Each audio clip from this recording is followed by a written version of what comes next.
My name is Amanda, just like the Boston song. It's really bad. You know the one? Gonna take you by surprise and make you realize, Amanda. I am 17, but I turn 18 next month, which means I'll be legal. My birthday is July the 18th, and for the boys out there, my number is 867-5309. I joined the band in the 6th grade, and you go in and they're like, well, what do you want to play? And you're like, fucking no. So you try a bunch of different things. I tried the trumpet, and it's like, I don't know if you know how to play the trumpet, but you basically take your mouth and you're like, basically. And I couldn't do that with a straight face, so that didn't work. I couldn't get a sound out on the flute. Percussion was kind of limited. And then I tried saxophone with my best friend at the time, Mackenzie Kelly. I had known her since kindergarten, and I just graduated with her. And we both really liked the saxophone, so we started playing saxophone together.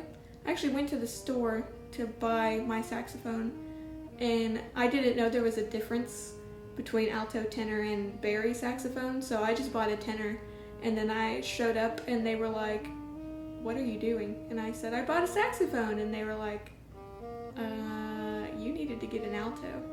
And I was like, I just paid $650 for this, so this is what I'm playing. So I actually learned how to play on a tenor, which is very, very, very unusual. And yeah, that's where it all started.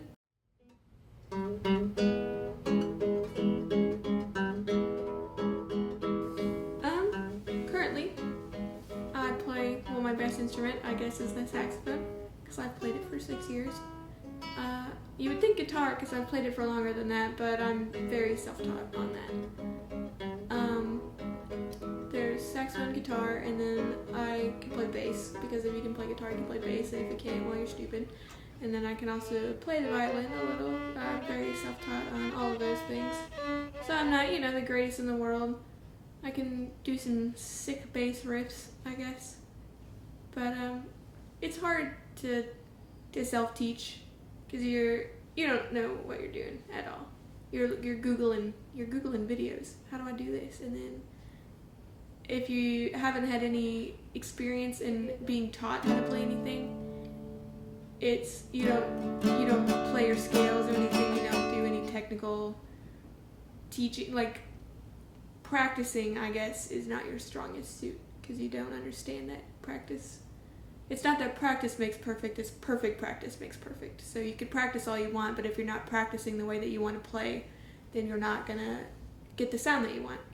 So you're sitting there and you're playing the violin and you're playing these scales and you're like, why the fuck am I doing this? And you're playing them and it sounds like shit and you sound like shit, but you're playing them anyway, and the more that you play your scale, it sounds better and you improve your performance, and then when you finish playing your scale, you can go play the song that's in that key, and it's gonna be easy because you have the notes underneath your fingers already.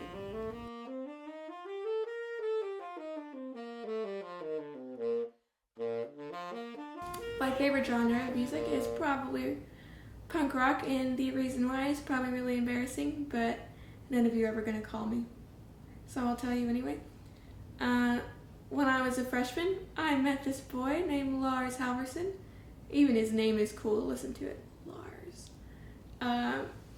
Lars Eric Halverson was very into punk rock, and I thought he was the cutest thing on the face of this planet. He had, the blonde hair that was all spiky, like a little skater boy, and he played the drums, and he was from California, and I needed him in my life, so I did a little stalking, found out that he listened to punk rock, and that was like all his life was the music and the punk rock.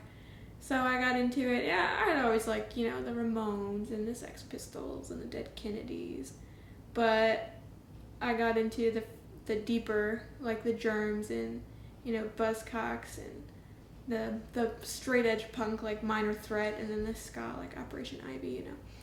So I got into that. And then that went a little deeper into like psychobilly, like, you know, horror pops and necromantics. And then, you know, the rockabilly side, like Elvis and Reverend Horton Heat and Johnny Cash, and I fell in love with all of them.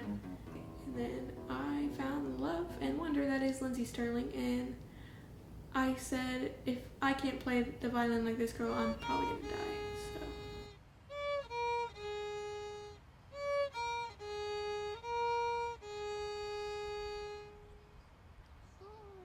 So on top of the bands that I listen to, I always like, you gotta stick to your roots, you know, like the Doors and Jimi Hendrix and the Smiths. Oh, do I love the Smiths. I love the Smiths so much. My rat is named Morrissey. He was gonna sit in here with me, but he was being bad and couldn't sit still. Whoosh, body slam. And then he hates this. He hates it. He's like, why do you do this to me? And then I plan on moving to Toronto, Ontario, where I will base my own recording studio to hopefully discover like the more underground indie people that their names are not big enough yet. People are like, oh, well, Justin Bieber is Canadian. Well, a lot of bands are Canadian. You just don't realize it. So stop blaming Canada. They didn't mean to. We have Miley Cyrus, so what can we really say? We can't say anything. So it equals out. Anyway, I'm gonna go to Toronto and do all that, and I'm gonna be famous and have a really big house.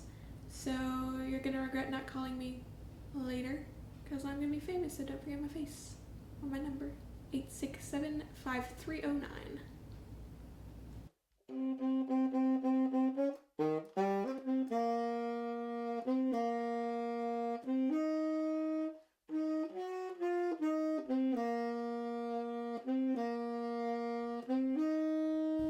So I wasn't born being a musician, I wasn't born being an artist, but I taught myself how to do it. So, if anything, you can teach yourself how to do anything if you want to. That's all I got. Stay in school.